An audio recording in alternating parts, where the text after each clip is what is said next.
With 10 changes in leadership, policy overhauls, but still plenty of accountability concerns surrounding the Phoenix VA.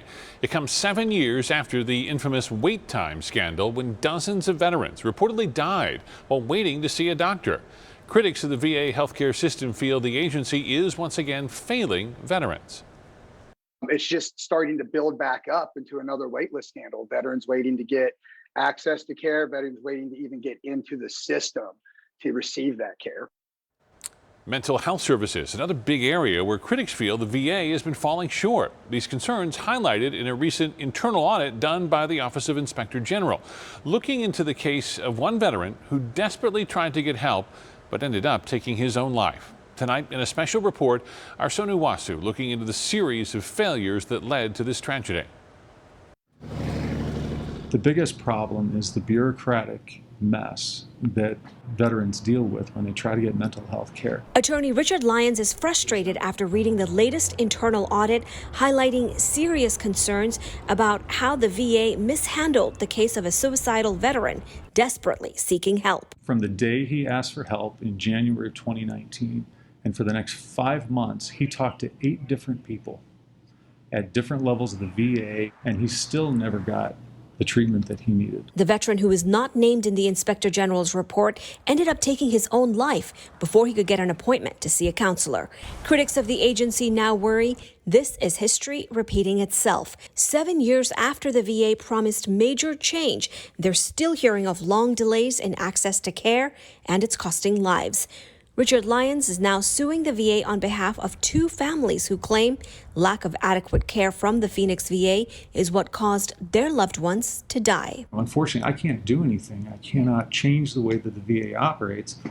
I mean, literally the only thing that I can do is sue the VA after these veterans commit suicide on behalf of their families. One of those is the family of Joshua Kennard, a Marine sniper who served in Iraq after 9/11. He was an amazing, amazing person who loved our country, who served our country, and was very well decorated. Maggie Jones was Kennard's fiancée. She says he suffered from serious mental health issues and was admitted into the VA for treatment and observation.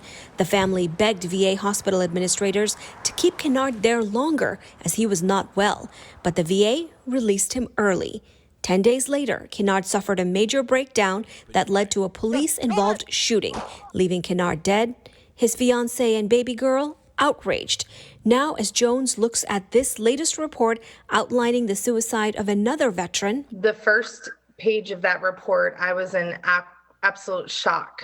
My heart was broken for that family. Most of all, I was discouraged because the VA had promised after Joshua's passing away that they were going to make changes that were vital to the care of our veterans. And it seems with this report that I reviewed that those promises were broken. In its report, the Inspector General's office made 7 recommendations to the Phoenix VA. These include being timely when it comes to setting appointments for veterans, doing more outreach and following up with veterans asking for help, doing a suicide risk assessment right away instead of relying on old documents, and better record keeping. A VA spokesperson says all of these action items are complete or almost complete. They did not grant our request for an on-camera interview, but did send me this statement saying the agency is deeply saddened by this tragic incident and that the Phoenix VA healthcare system offers same-day mental health care services at their main facility and their community-based outreach clinics. The VA goes on to say, we hold ourselves accountable for providing the highest quality care. Critics of the agency say, on paper, that sounds great. They want to see it in action. The government sends these people overseas and is the one messing them up. And it's their obligation to fix them and to heal them. Sonu Wasu, ABC 15, Arizona.